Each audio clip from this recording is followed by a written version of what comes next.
من أنا من أنا من أنا لولاكم كيفما حبكم كيفما أهواكم من أنا من أنا من أنا لولاكم كيفما حبكم كيفما أهواكم. السلام عليكم ورحمة الله وبركاته. Alhamdulillah, wassalatu wassalamu ala rasulillah Sayyidina wa maulana Muhammad ibn Abdullah wa ala alihi wa sahbihi wa man walah, amma ba'd. Rabbi israh li sadri wa yassir li amri wa hlul 'uqdatam min lisani yafqahu qawli. Subhanaka la ilma lana illa ma 'allamtana innaka antal alimul hakim. Nawaitu ta'alluma wa ta'lima wal ifadata wal istifadata wa tadhakkur wa tadhkir والنفع والانتفاع والحث على التمسك بكتاب الله وسنة رسوله ابتغاء وجهه ومرضاته وقربه من الله تعالى. Alhamdulillah, kita bersyukur kepada Allah Subhanahu wa taala atas segala nikmat dan karunia-Nya sehingga Allah Subhanahu wa taala bisa mengumpulkan kita di tempat yang baik dan dalam keadaan yang baik. Dan alhamdulillah, kita sebagai umat muslim yang seharusnya untuk selalu bersyukur kepada Allah Subhanahu wa taala. Karena begitu besar, begitu banyak kenikmatan yang Allah Subhanahu wa taala berikan kepada kita, terutama nikmatul Islam wal iman. Nikmat kita masih bisa menjalankan rukun Islam, kita masih dalam keadaan orang muslim, kita masih mengimani Allah Subhanahu wa taala, mengimani Nabi Muhammad, mengimani rukun iman. Itu adalah nikmat terbesar yang seharusnya kita syukuri dan nikmati, ya. Dan alhamdulillah juga kita bersyukur telah dijadikan oleh Allah Subhanahu wa taala menjadi umatnya Nabi Muhammad sallallahu alaihi wasallam. Dan kita bersyukur juga, kita alhamdulillah Allah pilih untuk berada di jalur Ahlus Sunnah wal Jamaah, ya. Kita berada di metode Ahlus Sunnah wal Jamaah yang dibawa oleh para imam kita, yaitu salah satu imam madhab yang 4, ya, Imam Malik, Imam Abu Hanifah, Imam Syafi'i, Imam Ahmad bin Hanbal. Dan juga kita mengimani, meyakini keilmuan daripada mereka semua, terkhusus ulama-ulama hadis, ya, Kutubus Sittah, Imam Kutubus Sittah, Imam Ahmad bin Hanbal, dan juga Imam Ghazali, imam di tasawuf kita, imam di fikih kita. Nah, ini adalah salah satu daripada pokok-pokok yang harus kita ketahui daripada ajaran Ahlus Sunnah wal Jamaah, ya. Nah, ketika kita berada di manhaj Ahlus Sunnah wal Jamaah, maka kita dituntut oleh Allah Subhanahu wa taala untuk menjaga akidah tersebut agar kita tidak goyah, ya. Sebagaimana kita bersyukur kepada Allah Subhanahu wa taala telah dijadikan orang Islam, orang yang beriman kepada Allah taala, maka kita menjaganya dengan apa? Kita menjaganya dengan hal-hal yang diwajibkan oleh Allah Subhanahu wa taala. Ya, daripada salat 5 waktu, puasa, zakat, haji, itu salah satu daripada bentuk syukur kita dan penjagaan kita untuk menjadi orang Islam yang baik. Dan bentuk penjagaan kita sebagai orang yang Ahlus Sunnah wal Jamaah adalah salah satunya adalah, ya, kita tidak gampang menghakimi orang lain, mencintai orang muslim semuanya, ya. Walaupun ormasnya beda, kita mencintai mereka, kita tidak benci, kita tidak membuat provokasi, kita tidak melakukan hal-hal yang merugikan umat Islam. Ini adalah salah satu bentuk yang wajib kita jalankan dan kita yakini, karena itu adalah bagian daripada Ahlus Sunnah wal Jamaah. Al-Habib Abdullah bin Husain bin Thahir, di dalam kitab beliau di Sulam Taufik disebutkan bahwasannya orang muslim ya, untuk menjaga keislamannya dia wajib menjalankan yang diwajibkan oleh Allah Subhanahu wa taala. Alhamdulillah kita bisa menjalankan itu semua ya. Kita juga wajib untuk meninggalkan hal-hal yang dilarang oleh Allah Subhanahu wa taala. Dan yang terakhir, ini kita wajib betul-betul menjaga akidah kita Ahlus Sunnah wal Jamaah. Di antaranya adalah ya, kita menghormati umat manapun, umat beragama manapun, umat Islam Ahlus Sunnah wal Jamaah wajib menghormati mereka semua. Kita nggak boleh mencaci maki mereka. Bahkan kita mencaci maki Tuhannya mereka nggak boleh. Karena kenapa? Karena nanti dia akan mencaci maki Tuhan yang benar. Jadi kita ini nggak usah diajarkan tentang toleransi. Nabi Muhammad dan para ulama Ahlus Sunnah wal Jamaah telah mengajarkan ini dengan detail.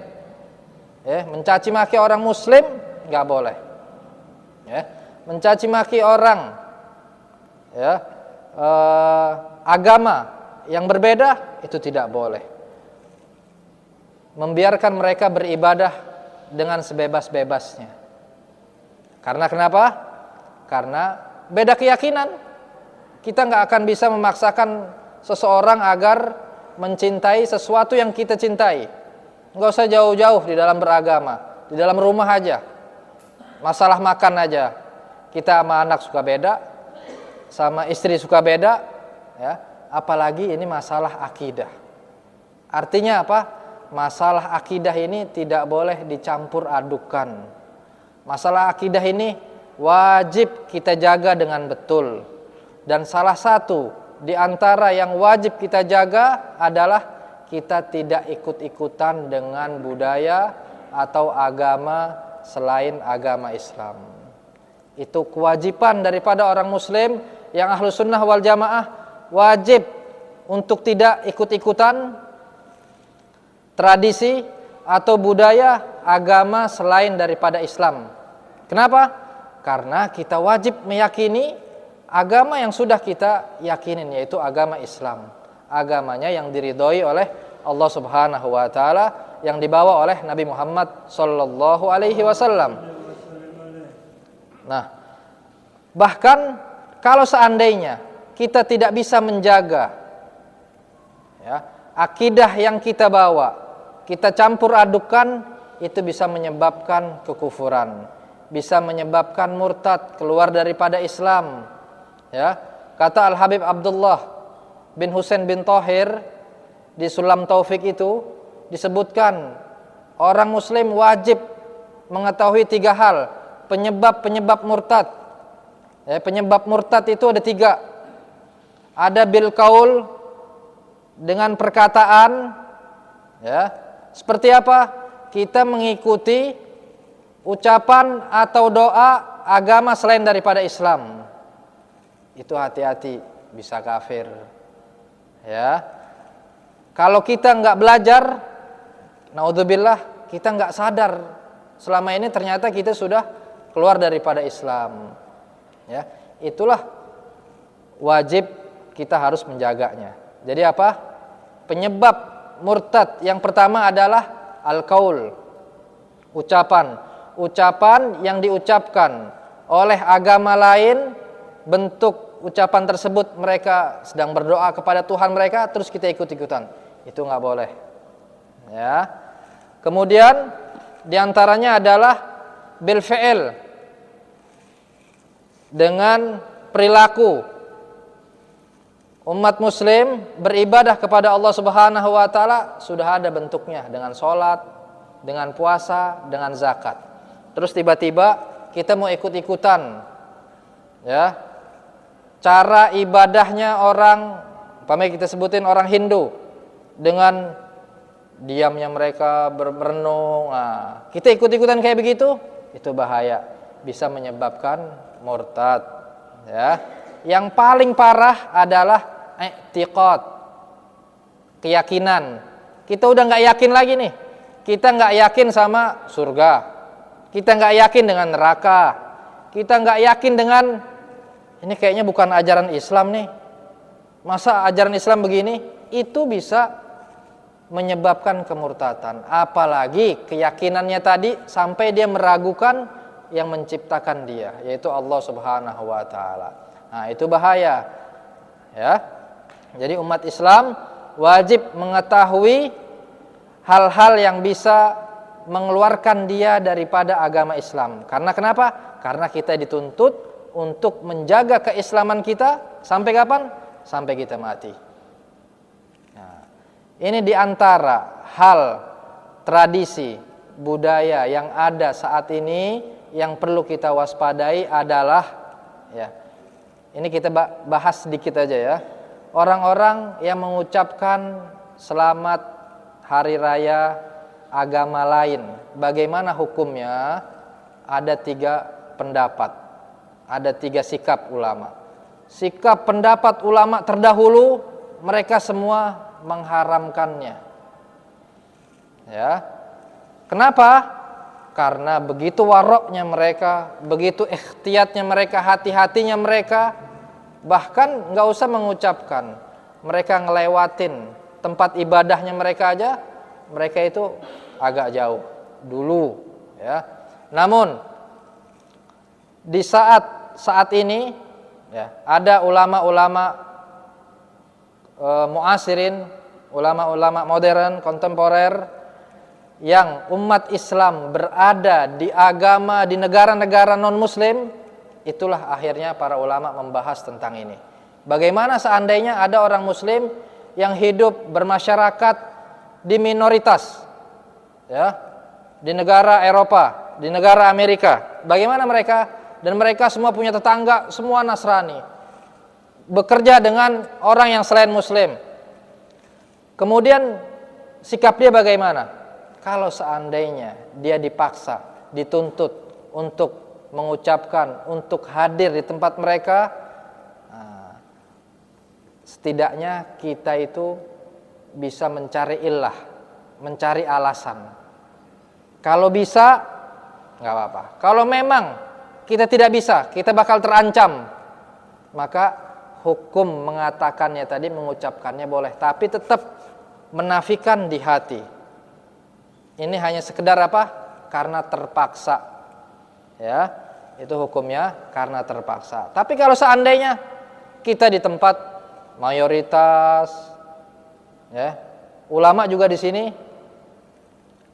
yang lebih baik yang dijelaskan oleh Al-Habib Salim bin Abdullah Asy-Syatiri, lebih baiknya untuk umat muslim yang hidup di mayoritas, lebih selamat untuk dia untuk tidak mengucapkannya. Karena kenapa? Bukan berarti kita tidak mau menjaga keamanan kepada mereka, bukan berarti kita radikal, bukan seperti gimana-gimana, ya. Tapi toleransi kita ini, ya, lebih daripada itu. Dalam 1 tahun kita nggak berbuat buruk kepada mereka. Kenapa kita korbankan di 1 hari dalam 1 tahun untuk mengucapkan kepada mereka? Juga sebenarnya mereka juga nggak berharap ucapannya dari orang Islam, tapi kenapa kita mengucapkan? Ya, nah, seharusnya bagi umat Islam yang ada di tempat mayoritas, mereka bisa mencari sesuatu, bagaimana caranya agar mereka juga, ya, sekiranya tetap dianggap baik, walaupun tidak mengucapkan, ya. Umpamanya teman sekantor, umpamanya, ya, tetangga, kalau memang sudah terbiasa tidak mengucapkan, insya Allah nggak bakal dipandang kenapa-napa, karena ini masalah akidah. Yang penting kita berbuat baik, kita nggak pernah membeda-bedakan, kita tidak pernah mengganggu mereka. Itu adalah, ya, yang dituntut, yang dijaga, yang dijalani oleh para ulama yang hati-hati, yang warok. Ya, karena apa? Dampaknya ini besar. Ini masalah akidah, tidak boleh dikorbankan hanya dengan ucapan yang pendek, tapi ternyata mengorbankan akidah kita. Ya. Dan kita harus untuk menjaga daripada kenikmatan yang Allah berikan, yaitu nikmat apa? Kita di Indonesia, kita yang alhamdulillah kita mempunyai masyarakat yang majmuk, yang baik. Dari dulu kita berdampingan dengan orang yang bukan seagama dengan kita, nggak ada masalah apa-apa. Ya, ini kadang-kadang suka yang memainkannya ini orang-orang atasan aja. Jadi nanti arahnya kemana? Kalau seandainya kita tidak mengucapkan, dianggapnya radikal, kita dianggapnya Islam yang keras. Kalau seandainya ada umat Islam yang menjaga ibadah mereka, dianggapnya nanti bakal, ya, kalau seandainya tidak menjaga, kita dianggapnya Islam yang keras. Nanti arahnya bakal ke situ. Nah, maka dari situ kita harus bisa membangun, ya, masyarakat kita aman, damai, dengan tanpa mengorbankan akidah kita. Jadi sebelum daripada pelaksanaan daripada hari-hari raya, selain daripada umat Islam, kita sudah bisa menjaga hubungan dengan mereka. Kalau seandainya kita sudah menjaga baik hubungan dengan mereka, mereka juga nggak bakal menuntut apapun dari kita untuk menghormati agamanya mereka, ya. Karena bentuk penghormatan kepada umat agama lain bukan caranya seperti itu, ya. Nah,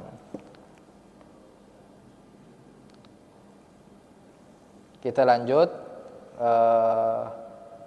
kajian yang sebelumnya, yaitu tentang bagaimana seorang muslim kalau seandainya dia mau menjadi muslim yang baik, kemudian apa yang harus dia lakukan. Kemarin sudah diajarkan bagaimana memperbanyak wirid atau memperbanyak sholat sunnah. Ternyata memperbanyak sholat sunnah yang sudah dijalankan oleh Nabi Muhammad. Boleh membaca wirid? Boleh. Baca wirid yang sudah dianjurkan oleh Nabi Muhammad SAW. Tapi paling utama adalah apa? Untuk mengerjakan sholat sunnah. Karena ibadah sholat sunnah itu yang dikerjakan oleh Nabi Muhammad dan tidak pernah ditinggal. Ya, nanti kan di situ dibagi sholat sunnah, ada yang sunnah muakkadah, ada yang ghair muakkadah. Apa sholat sunnah muakkadah? Sholat sunnah muakkadah yang tidak pernah ditinggalkan Nabi, baik Nabi dalam keadaan sakit atau bepergian atau sibuk. Seperti apa sholat sunnah yang tidak pernah ditinggalkan oleh Nabi? 2 rakaat sebelum subuh, 2 rakaat sebelum duhur, 2 rakaat setelah duhur, 2 rakaat setelah maghrib, 2 rakaat setelah isya.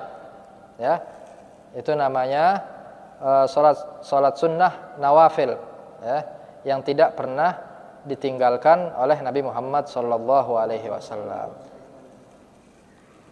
Kita jangan pernah sampai ketipu dengan setan, ya. Anak kepengennya baca wirid aja yang banyak,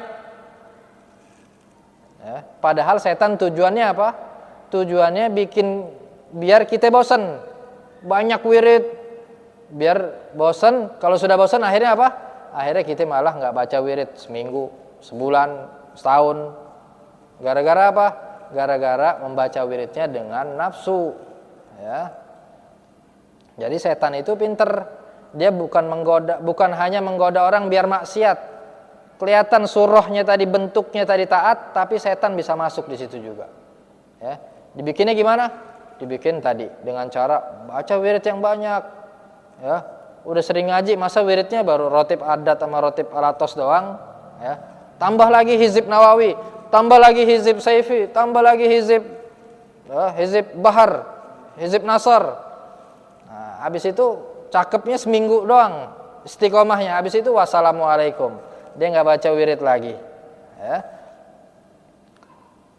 Nah, kemudian apa seharusnya yang dilakukan oleh umat Islam kalau dia mau mengerjakan daripada wirid, daripada sholat sunnah? Wa min dzalika sholatul witir. Sholatul witir, daripada hal yang dilakukan oleh Nabi Muhammad yang tidak pernah putus dan orang Islam harus mengerjakannya adalah sholat witir. Wahya sholatun thabitatun muakkadah, sholat yang dianjurkan dan tidak pernah ditinggalkan oleh Nabi. Wa qad dhahaba ba'dul ulama ila wujubiha, bahkan sebagian ulama mewajibkan sholat witir seperti mazhab Abu Hanifah, ya. Wa qala Rasulullah sallallahu alaihi wasallam Innallaha witrun yuhibbul witra fa'autiru ya ahlal Qur'an. Ya. Allah itu esa, maka Allah Ta'ala mencintai hal yang ganjil, maka salatlah kalian salat witir wahai ahlu Al-Qur'an. Ya. Kemudian yang tidak pernah ditinggalkan oleh Rasulullah sallallahu alaihi wasallam adalah wa fi'luha wa min dzalika salatud duha. Salat duha. Ya, salat duha salah satu salat sunnah yang tidak pernah ditinggalkan oleh Rasulullah. Wa hiya salatun mubarakatun katsiratun naf'i. Salat yang diberkahi yang banyak manfaatnya. Wa aktsaruha 8 rakaat. Paling banyaknya 8 rakaat. Inda Ibnu Hajar. Wa qila 12 rakaat. Ada yang bilang 12 rakaat. Inda Romli atau kebalikannya. Wa aqalluha paling sedikitnya adalah 2 rakaat. Wa afdal awqatiha an tusalli idza adhan nahar wa madha qaribun min rub'ihi. Kapan paling afdalnya seorang itu salat duha?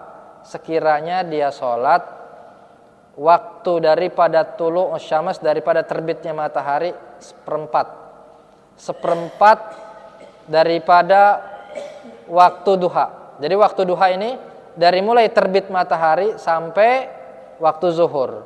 Kalau seandainya waktu duha ada 6 jam, paling enggak seperempatnya.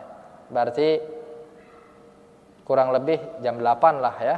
Jam 8 seperempatnya. Itu afdal. Wa qad qala Rasulullah sallallahu alaihi wasallam, yasbihu ala kulli sulamin min ahadikum sadaqah, fa kullu tasbihatin sadaqah, wa kullu tahmidatin sadaqah, wa kulli tahlilatin sadaqah, wa kulli takbiratin sadaqah. Seseorang itu di setiap pagi dia bisa mendapatkan sedekah, bisa mendapatkan pahala sedekah di sendi-sendinya ini nih. Orang yang berolahraga di sendi-sendi daripada pergelangan badannya, kakinya digerakkan, itu mendapatkan sedekah. Tasbih subhanallah yang dia baca dihitung pahala sedekah. Alhamdulillah yang dia baca dihitung sedekah. Wa kulli tahlilatin sedekah. La ilaha illallah yang dia baca seperti pahala sedekah. Wa kulli takbiratin sedekah. Membaca Allahu Akbar itu pun juga dihitung sedekah. Wa amrun bil ma'ruf sedekah. Ya. Amar ma'ruf, memerintahkan orang untuk melakukan hal yang baik, dianggap sedekah. Wa nahyin 'anil munkar sedekah. Mencegah orang berbuat kemungkaran itu juga sedekah. Wa yadzhihi min dzalika kulluhu rak'atan yarka'uhuma minad duha. Itu semua tadi itu kita menggerakkan sendi-sendi, tahmid, tahlil, takbir, amar ma'ruf, nahi mungkar, itu semua bisa terlewatkan, ya, bisa ditunaikan, digantikan dengan apa? Dengan 2 rakaat salat duha. Ya, jadi gede banget pahalanya salat duha. Jadi orang yang salat duha udah kayak olahraga, baca tasbih, baca tahmid, baca takbir, amar ma'ruf, nahi mungkar, ya. Falau lam yarid fi fadli hadhihi shalah illa hadzal hadis sahih lakafa. Kalau seandainya tidak ada keutamaan tentang salat duha selain hadis ini, maka udah cukup. Karena saking besarnya bagi orang mukmin yang menjalankan salat duha tersebut, ya. Kemudian juga di antara amaliyah yang dilakukan oleh Nabi Muhammad, ya, adalah wa min dzalika as-salatu bainal maghrib wal isya. Salat sunnah antara maghrib dan isya. Wa aktsaruha 20 rakaat. Paling banyaknya 20 rakaat. 20 rakaat. Kalau dia enggak ngaji bisa. Ya. Wa ausatuha 6 rakaat. Sedangnya, paling sedang, bukan paling dikit ya, paling sedang 6 rakaat. Qala Rasulullah sallallahu alaihi wasallam, "Man shalla bainal isya'ain 20 rakaat." Barang siapa yang membaca salat, barang siapa yang salat 2 rakaat. Barang siapa yang sholat di antara 2 waktu, antara maghrib dan isya 20 rakaat, apa ganjarannya? Banallahu lahu baitan fil jannah. Allah akan membangunkan kepada dia satu rumah yang ada di surga. Artinya dia bakal menjadi penghuni surga. Dia bakal ngelihat rumahnya dia. Ya. Wa qala alaihi salatu wassalam, man shalla ba'dal maghrib 6 rakaat. Barang siapa salat maghrib 6 rakaat, la yatakallam fi ma bainahunna bi syai'in. Selesai salat maghrib dia enggak ngomong lagi, ya. Apa pahalanya? Adalna lahu ibadah isnatai asyrata sanah. Pahalanya sama dengan dia ibadah selama 12 tahun yang diterima sama Allah. Ya. Ibadah yang diterima sama Allah Subhanahu wa taala. Makanya umatnya Nabi Muhammad ini walaupun umurnya pendek, dia bisa punya amalan melebihi atau sama dengan umat Nabi terdahulu yang umurnya ratusan tahun. Kenapa? Banyak amalan-amalan yang ada di umatnya Nabi Muhammad ganjarannya seperti 20 tahun, ya. Kemudian di orang yang bisa menghidupkan malam mendapatkan Lailatul Qadar kayak dapat 1000 bulan, kurang lebih 80 tahun, ya. Nah, ini adalah salah satu bentuk daripada keistimewaan umat Nabi Muhammad sallallahu alaihi wasallam. Wa minas sunnah, dan di antara sunnahnya juga adalah ihya'u ma bainal isya'ain, menghidupkan antara maghrib dan isya. Seperti kita nih yang hadir di sini, ini kita termasuk orang-orang yang menghidupkan waktu ma bainal isya'ain. Apa pahalanya? Banyak, ya. Waqad warada fi fadlihi akhbarun wa asar. Ada beberapa hadis, riwayat-riwayat tentang keutamaan orang yang menghidupkan bainal isya'ain. Wa hasbuka min dzalika, cukup bagimu anna Ahmad, ada riwayat cerita anna Ahmad ibn Abi al-Hawari, Al-Imam Ahmad bin Abil Hawari, syawara syekhahu Aba Sulaiman. Suatu saat dia sedang musyawarah sama gurunya. Nama gurunya Abu Sulaiman. Tentang apa musyawarahnya? An yasuman nahar aw yuhyi ma bainal isya'ain. Wahai guru, aku ini lebih baik mana? Puasa atau menghidupkan antara maghrib dan isya? Kata syekhnya, ijma' bainahuma. Dua-duanya digabung. Ya. Kemudian muridnya tadi, dia terus terang, la astati. Aku enggak mampu, enggak bisa kalau dua-duanya digabung. Berat. Li'anni mata sumtu ishtaghaltu bil iftar fi hadzal waqt. Karena kalau seandainya aku sibukkan dengan puasa, aku pasti nanti maghrib aku sibukkan waktu makan. Ya, pelampiasan makannya di situ. Faqala lahu, akhirnya gurunya bilang sama muridnya tadi, Abi Ahmad, "Idza lam tastati an tajma' bainahuma fada siyaman nahar wa ahyi ma bainal isya'ain." Kalau engkau enggak mampu, ya, untuk bisa menghidupkan bainal isya'ain, kau lebih milih puasa, maka tinggalkan, ya, tinggalkan puasa, ente hidupin nih waktu maghrib sama isya. Itu lebih afdol, ya, saking besarnya. Cuma berapa? Paling 1 jam antara maghrib sama isya, 1 jam. Tapi menghidupkannya bukan sambil nonton, bukan makan, kayak kita begini nih, ya. Itu lebih afdol daripada kita puasa sunnah, ya. Tapi tetap ya, ini untuk orang yang imannya baru. Ini kan babnya orang yang baru baik, baru lempeng, ya. Kira-kira amalan apa dulu nih yang harus dia lakukan, yang sekiranya enggak kebawa hawa nafsu, ya. Insya Allah kalau dia bisa melakukan, menjaga bainal isya'ain, lama-kelamaan dia candu, kepengen nama ibadah yang lainnya. Makanya gurunya tadi pertama kali bilang apa? Gabung dua-duanya, ya. Takutnya kalau gurunya bilang salah satunya doang, akhirnya dua-duanya nggak dilakukan, ya. Akhirnya gurunya tadi bilang 2. Dua-duanya digabung.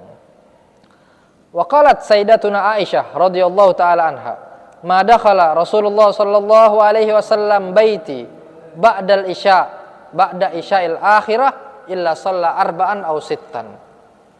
Kata Sayyidah Aisyah, Rasulullah itu tidaklah masuk ke rumahku kecuali setelah sholat ya 4 atau 6 rakaat. 4 atau 6 rakaat baru masuk ke rumah Sayyidah Aisyah. Artinya itu adalah rutinan yang sudah dilazimkan oleh Ar-Rasul sallallahu alaihi wasallam. Disebutnya salat sunnatul awwabin ya, yang bisa menjaga 6 rakaat itu disebutnya salat sunnah awwabin. Tayyib, tadi salat duha, witir, menghidupkan antara isya'ain. Kemudian yang keempat adalah wa alaika bisolatil lail. Ya, hendaknya kamu salat malam. Nah, ini yang susah ya. Faqad qala alaihi salatu wassalam, afdhalus shalah ba'dal maktubat salatul lail. Salat di malam hari, salat tahajud. Ya, salat enggak ada orang lain tahu kecuali kita. Bini kita juga enggak tahu. Ini yang paling afdal. Kenapa hikmahnya begitu? Karena salat malam itu melatih keikhlasan seseorang, melatih dia enggak riya, ya, melatih dia ibadahnya betul-betul karena Allah Ta'ala, enggak ngarep dipuji, ya, enggak pengumuman, enggak pengen dilihat orang. Itu salat malam. Disebutkan juga dalam hadis yang lain, fadlu salatil lail ala salatin nahar ka fadli sadaqatis sir alal alaniyah. Keutamaan salat malam atau salat nahar. Salat nahar ya, salat duha, qobliyah yang ada di siang hari. Itu seperti keutamaan orang yang shadaqatus sir dan shadaqah yang tidak sir. Shadaqatus sir itu apa? Orang yang disumbang enggak ngerasa, nggak tahu kalau sedang disodakohin. Itu namanya sodakotus sir. Apa fadilahnya sodakotus sir? Di dalam hadis, sodakotus sir tutfi'u ghadabar rabb. Orang yang rajin sodakotus sir, sedekah sembunyi-sembunyi, itu bisa meredam kemurkanya Allah Subhanahu wa taala. Ya. Jadi sedekah enggak mengharap terima kasih dari orang, karena enggak ada yang tahu. Nah, itu paling afdol kapan? Orang yang lagi dagang, dia bisa sedekah. Umpamanya nih, harga yang dia jual 50.000, tapi dia pengen sedekah, pengen sedekatus sir sama orang. Ini kayaknya orang enggak mampu. Kita bilang sama dia 20.000. Itu lebih mulia. Dia mulia, dia beli, kita juga mulia, kita sedekah nggak ada yang tahu.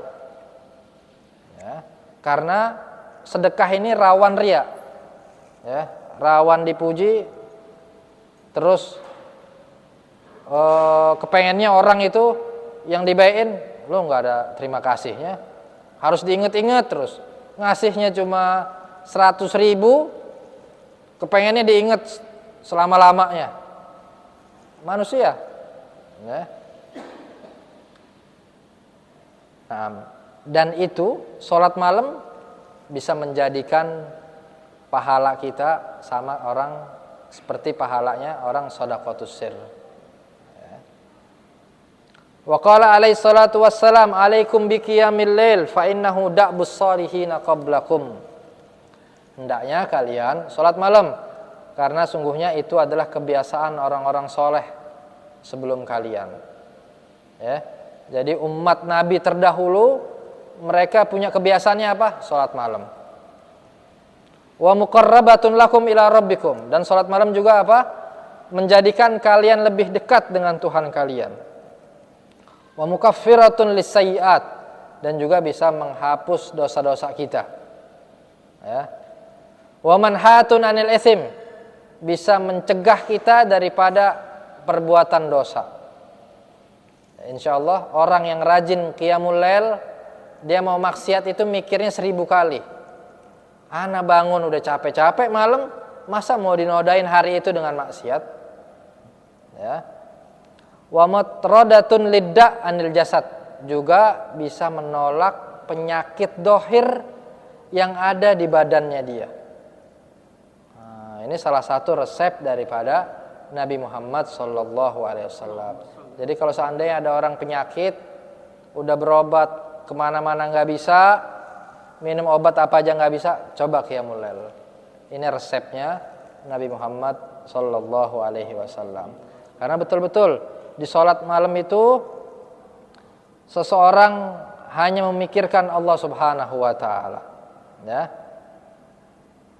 Walaupun ada nggak keutamaan yang seperti sholat malam? Ada. Seperti apa? Man shalla ba'dal isya faqad qama minal lail. Orang yang sholat, kalau seandainya dia nggak bisa bangun tengah malam, dia mau sholat malamnya setelah sholat isya, dia habis ba'diyah, dia mau witir sama mau tahajud, boleh apa enggak? Boleh. Waqad kana ba'dus salaf yusalli wirdahu min awwalil lail walakin fil qiyam ba'dan naum. Tapi kata ulama dulu, ada di antara ulama dulu punya kebiasaan wiridnya dia apa? Salat malam. Gimana caranya? Walaupun tidak di akhir malam, di awal malam, tetap dapat nggak? Tetap dapat. Tapi diutamakan dia harus tidur dulu. Kenapa fadilahnya biar tidur dulu? Karena untuk melawan hawa nafsu. Karena orang kalau udah tidur, mau bangun itu kan harus mujahadah ya. Paling bangun ke kamar mandi. Ya, untuk mau sholat susah banget itu. Nah, ini kebiasaan ulama dulu. Mereka itu tidurnya di awal waktu. Ya, zaman dulu kan nggak ada internet apapun. Jadi habis sholat isya, mereka kadang makan kebiasaannya sore, qablal maghrib. Makanya di beberapa pondok di Jawa itu mereka makannya dari pondok pagi sama sore. Sisanya cari makan sendiri. Ya. Nah, makannya sebelum maghrib, sholat maghrib, kemudian menghidupkan isya, menghidupkan waktu maghrib sampai isya, udah nggak lama tidur. Biar kenapa? Biar bangun entah di awal malam, ya nggak mesti harus di akhir malam. Ya. Itu diantaranya. Wahwa at-tahajjud alladzi amarallahu bihi rasuluhu fi qaulihi wa minal laili fatahajjat bihi nafilatal lak. Dari mana dalilnya harus tidur dulu kalau disebut tahajud itu? Dari qauluhu ta'ala. Allah memerintahkan Nabi Muhammad, dan daripada waktu malam maka bangunlah engkau sebagai sholat sunnah. Artinya apa? Orang disuruh tidur dulu. Kalau dia nggak tidur dulu bisa nggak? Ya bisa, nggak apa-apa. Kan sholat tahajud ini nafilah mutlak disebutnya. Nafilah mutlak itu apa? Sholat yang tidak ada batasnya. Mau 100 rakaat, mau 10 rakaat, bebas. Tidak ada waktunya, batasannya. Nah, disebutkan di hadis, innallaha yu'jibu minal abdi idza qama man ala firashihi wa baina ahlihi ila salatihi wa yubahi bihi malaikatuhu wa yaqbil alaihi biwajhil karim. Sungguhnya Allah Ta'ala menyukai seorang hamba yang mereka rela bangun dari malam tadi, ya, awalnya udah tidur terus bangunin keluarganya untuk sholat malam. Itu Allah bangga banget. Kalau seandainya dia belum tidur, mungkin semua orang bisa melakukannya. Yang susah itu apa? Kalau dia udah tidur dulu, apalagi cuacanya kena angin mulu nih, angin, cuaca puncak, ya, udah susah bangunnya. Nggak usah sholat sunnah, sholat subuhnya aja mungkin kelewat terus. Karena kenapa? Karena susahnya bangun malam itu. Tapi hikmahnya apa? Orang kalau punya kebiasaan seperti ini, ya, orang yang bisa menjaga qiyamul lail, udah pasti subuhnya nggak bakal kelewat.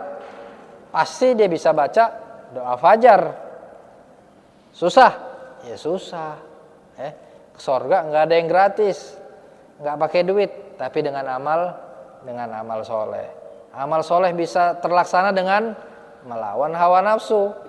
Ya, insya Allah ya, kalau seandainya kita lakukan sedikit demi sedikit, kalau udah jadi kebiasaan udah enak. Kalau nggak kita lakukan, kayak ada yang kurang aja. Itu kalau sudah menjadi kebiasaan. Ya.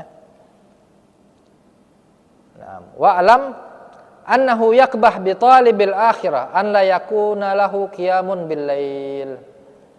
Dikatakan oleh Imam Haddad bahwasannya di antara keburukan orang pencari akhirat, mau surga, tapi dia nggak punya kebiasaan bangun malam. Ini di antara keburukan menurut Imamul Haddad ya. Kaifa wal murid la yazal taliban lil mazid muta'arridan lin nafahat ala dawamil awqat. Bagaimana dia ingin mencari akhirat, dinamakan murid, tapi dia menolak waktu-waktu yang mustajab. Allah lagi ngasih di tengah malam, dia malah nggak hadir terus. Nah ini diantara keajaibannya qiyamul lail. Nah, dan orang yang bisa melaksanakan qiyamul lail tersebut, ya, itu dia dikumpulkan dengan orang-orang soleh.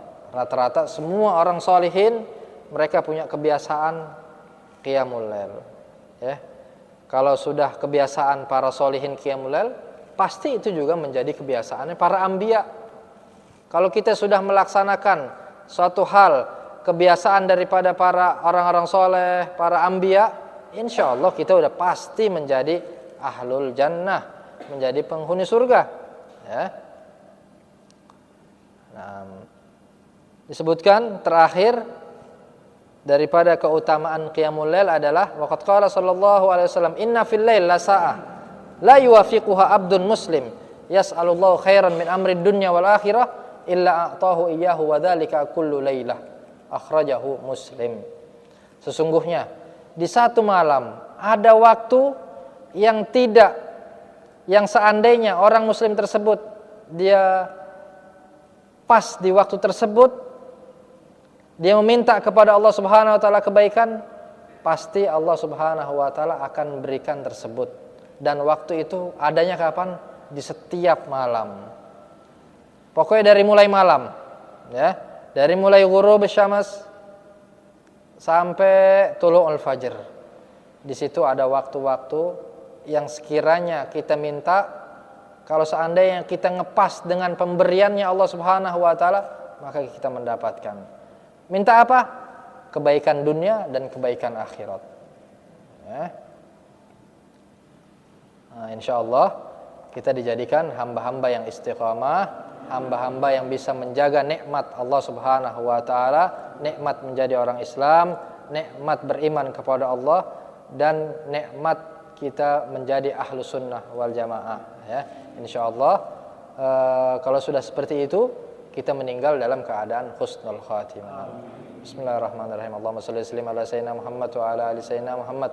Salatan taghfir biha dzunub wa tuslih biha al-qulub wa tantaliqu biha al-usub wa talinu biha as-su'ab wa ala alihi wa sahbihi wa man li mansub. Allahumma salli ala al-afwa wal afiyah wal mu'afata ad-daimah fid din wad dunya wal akhirah. Rabbana atina fid dunya hasanah wa fil akhirati hasanatan wa qina adzaban nar. Wa sallallahu ala sayyidina wa maulana Muhammadin wa ala alihi wa sahbihi wasallam walhamdulillahi rabbil alamin.